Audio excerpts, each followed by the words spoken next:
Hello, everyone, and welcome back to another episode of Do I Have Time for This? The series that looks at old and new video games, both indie and AAA, to help you figure out whether or not you have the time to actually play it, finish it, 100% complete it, or just leave it in your backlog to forever gather dust.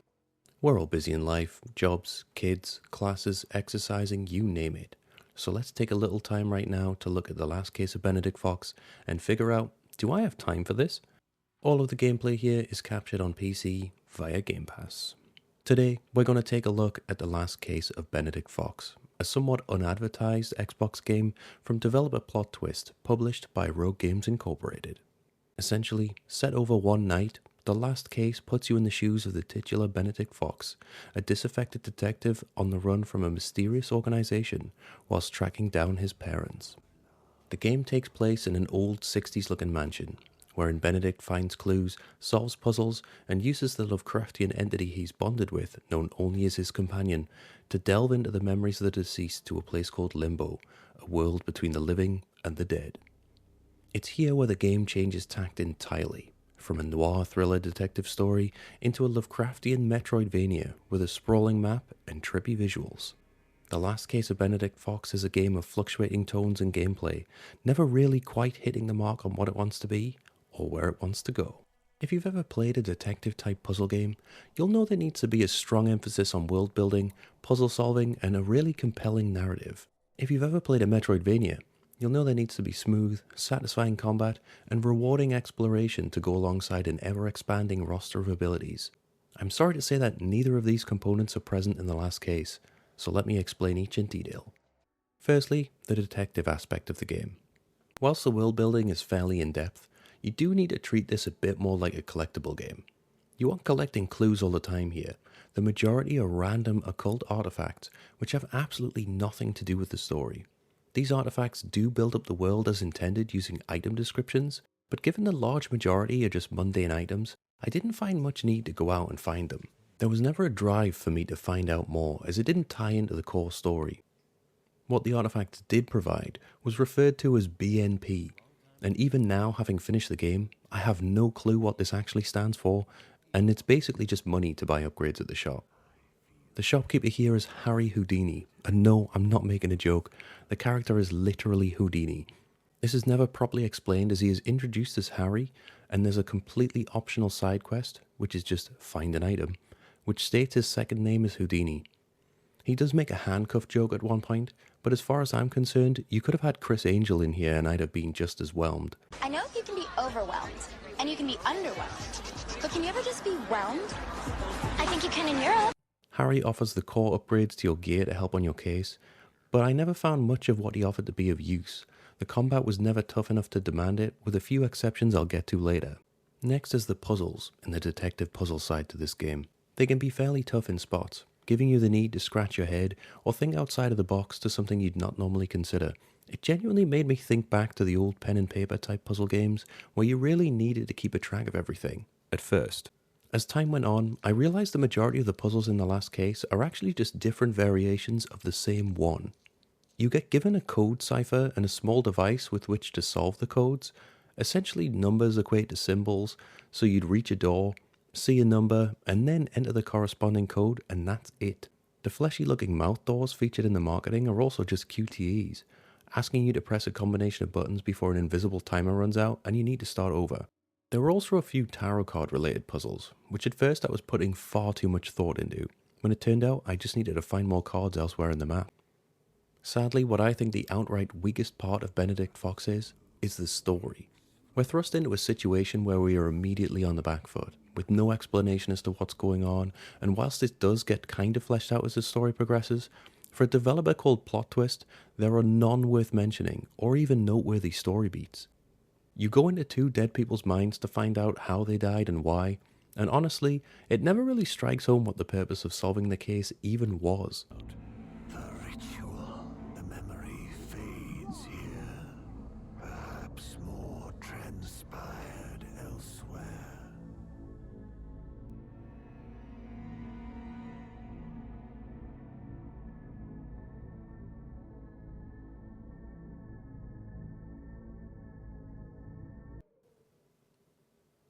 You also get a challenging boss fight at the end to satisfy the Metroidvania aspect of the game, but it ends more or less with an abrupt cut to black, then credits. It's honestly really unsatisfying story-wise, but I do appreciate a point of no return message right before the climax of the game. This brings us to the Metroidvania aspect of the game, and oh boy was this tough for me. I'm a die-hard Metroidvania fan, and you'll be hard-pressed to find a AAA or indie Metroidvania I haven't at least tried out. The most important aspect of a Metroidvania for me is exploration. Hidden secrets off the beaten path, items and upgrades just out of reach that I need to make a mental note to come back to later. My God, I don't want to forget this moment. It's like I want to take a mental picture of you all. Click. There's nothing more rewarding than getting a new ability in this type of game and immediately opening the map and saying, okay, where do I go back to first? The problem with the last case of Benedict Fox is that this aspect is not rewarding at all. I think I'm partially right on this, but I'm confident you could do the large majority of this game without ever upgrading your kit. With the exception of a flashlight and the item you use to open the demon face doors, I don't think any of the other upgrades are vital to progress the story. This in my mind is a huge flaw in this type of game. There's no need to get new abilities if you only use them to gain more XP and find occult artifacts, which as I said before, only exist to flesh out the world. The map is fairly extensive, with two distinct sections, the male victim and the female victim's mind. Now, I'll go into detail a bit later into how the separation of these two worlds and the theme throughout were great, but for now, all I'll say is they were expansive, even if optional paths were purely to pick up more artifacts. Navigation is easy here, with clear routing for certain hazards and platforms being well detailed. My only real complaint here is for completion. As far as I could tell, the whole map was discovered with only 90% collectibles found in some cases, which absolutely baffled me. Partway through the game, the Institute chasing you will establish bases in previously discovered areas, giving you a reason to backtrack and clear them out, but even after doing this, I was still seemingly missing some things. It made the game really hard to complete, and in the end, I gave up, not realizing that achievement-wise, this was a bad move. Platforming does not feel satisfying. With the in-game explanation of the double jump being tied to the tentacles of your companion grabbing far ledges for you, you can't just double jump. You need to look for specific anchor points highlighted in purple for you to latch onto, and if there is just a straight jump, you have to hold the jump button for what amounts to a very shallow jump, which oftentimes doesn't quite hit the mark. Combat sections in the last case feel very hit and miss. You can come across 3 enemies in a section and kill them in seconds because they've stacked up on each other, or they will all hit you at the same time and essentially one-shot you together. The amount of times I had this happen was more than once, and given there's no contact damage, you actually need to use an item to move through enemies, the smoke bomb. Even though from a character perspective, the smoke bomb makes sense for a detective, I found myself not using it for its intended purpose, escaping trouble, but more for merely passing through enemies that had stacked on a ledge I needed to climb. There is a basic 4-hit melee attack, parry, and the addition of a revolver, which you build up the meter for by physically attacking enemies. It can feel genuinely very satisfying pulling off a full combo and a gunshot to take out the enemy with ease.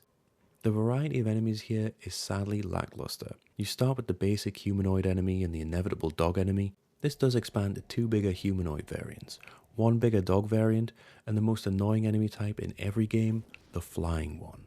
The lore reasoning behind these enemies as remnants of the former living person's guild is pretty cool, but this isn't really reflected in their design like you'd find in something like Silent Hill. A huge disappointment in this game was the severe lack of boss fights. Typically, these types of games would have a fairly stacked boss roster, or at least a handful of bosses, especially as one of them featured on the game's trailer showed up about 20 minutes into the game. Just look at this boss fight. Telegraphed moves, grand scale, multiple phases and weak points. It starts off so strong. The problem is, after this first boss, you will not see another boss fight again until the end of the game. This decision is absolutely baffling, especially when it's not the only large monster in the world of Limbo you can find. You level up your companion's abilities for use in the Limbo world via ink, an XP currency you get from defeating enemies for the first time. Once you've obtained the ink, you'll need to bank this XP at an anchor point, think benches from Hollow Knight. in order for you to avoid losing it upon death. If you die with unbanked ink, you can go and get it, otherwise it's lost forever.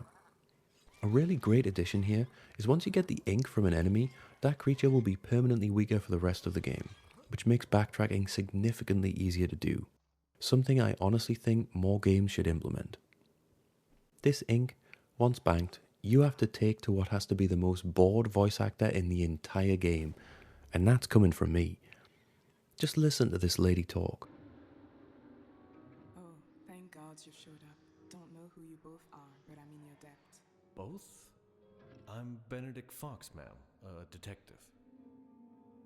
Well, aren't I lucky? Also, you don't have to pretend. I can see both of you. Judging by the surroundings, you're no ordinary duo. Fascinating. I'd love to chat more, but I'm in a terrible need of a bath. What the hell was that? I don't know if they were going for detached, but they ended up with disinterested. The abilities she offers are in the form of tattoos on Benedict's arms, which I like as an idea, tying the upgrades to an actual cosmetic difference to the character as time goes on. The upgrades themselves act as the Metroidvania type abilities, extra jump, opening previously sealed doors, smashing brittle floors. Whilst all of these are very standard staples of the genre, as I said before, none of them are really instrumental in finishing the game. This just makes me question what the point of having them in and having them tied to the XP system even is. There are numerous conversations between the companion and Benedict about the impact the tattoos are having on Benedict's body, but this ultimately goes nowhere. One last note on the gameplay, and this is more of an indictment of cinematic Metroidvanias as a whole. Can all the developers out there please stop putting in the cinematic run away from a beast whilst platforming sections in these games?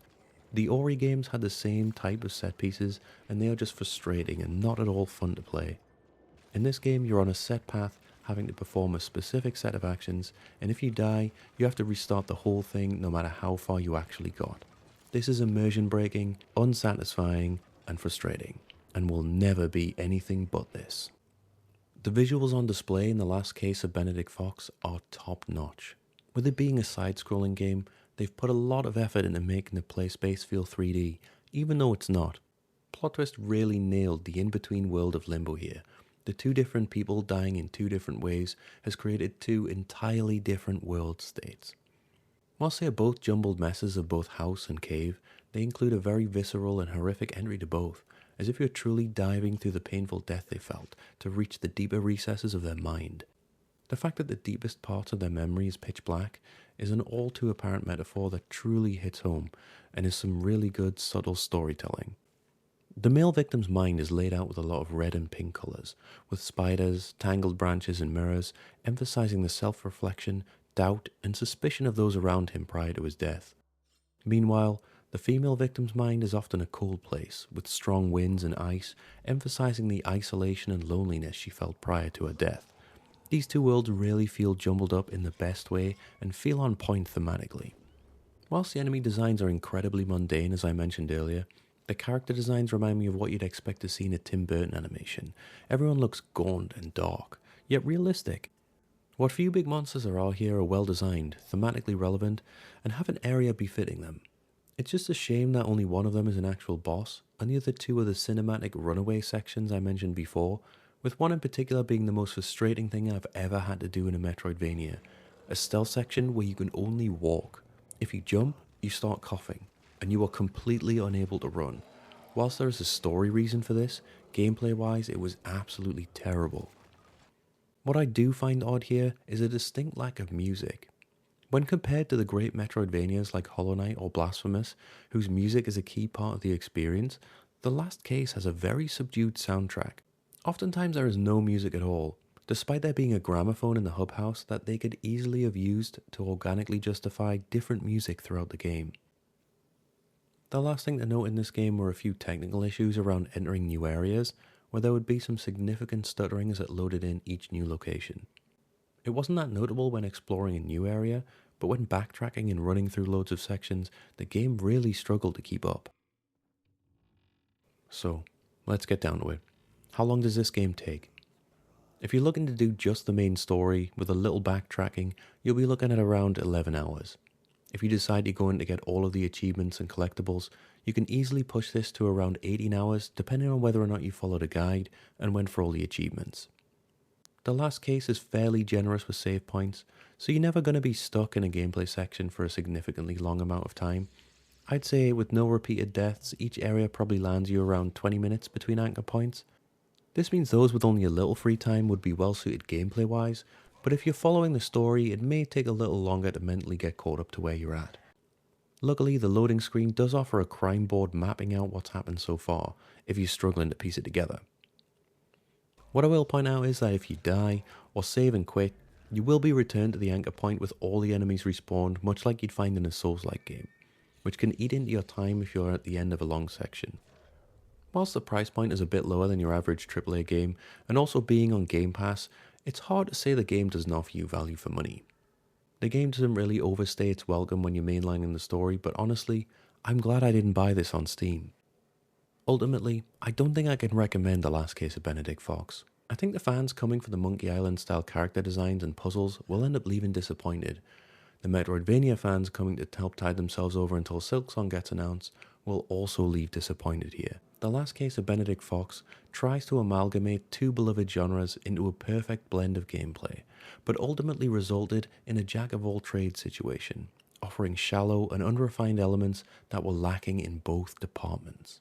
I can truly see what they were trying to do here, but in my opinion, I think they failed to pull it off, and with the lack of really compelling story and satisfying conclusion, the gameplay elements just couldn't be overlooked. I think those die-hard Metroidvania fans who have played most of them like me might find some entertainment in this purely from a completion standpoint, but it's hard to say the game respects your time when the rewards for exploration and the story don't pay off at all. Sure, this is an easy win for completionists, and there is a much appreciated point of no return message to stop you getting locked out of all the achievements and collectibles, but I think there are more games out there that do both of these genres much better. Honestly, you'd be better off seeking those out instead of spending your time here. This is such a shame, as I genuinely had high hopes for this game, despite it being a smaller budget title. So, do you think you have the time for The Last Case of Benedict Fox? On this channel, I like to give my thoughts on the game, alongside a bit more of a deep dive on the time you have to invest, so you know what you're getting into before you load it up, because time is precious, right? If you enjoyed the video or found it useful, feel free to like and share. If you subscribe, I'm looking to put out regular content like this, alongside some more in-depth video essays. So stick around, and if you have any requests on future videos, just drop them in the comments. And finally, if you want to come hang out and chat with me, you can find me over on twitch.tv/GraciousRhino every Sunday. I'm Gracious Rhino, look after each other, and I'll catch you soon.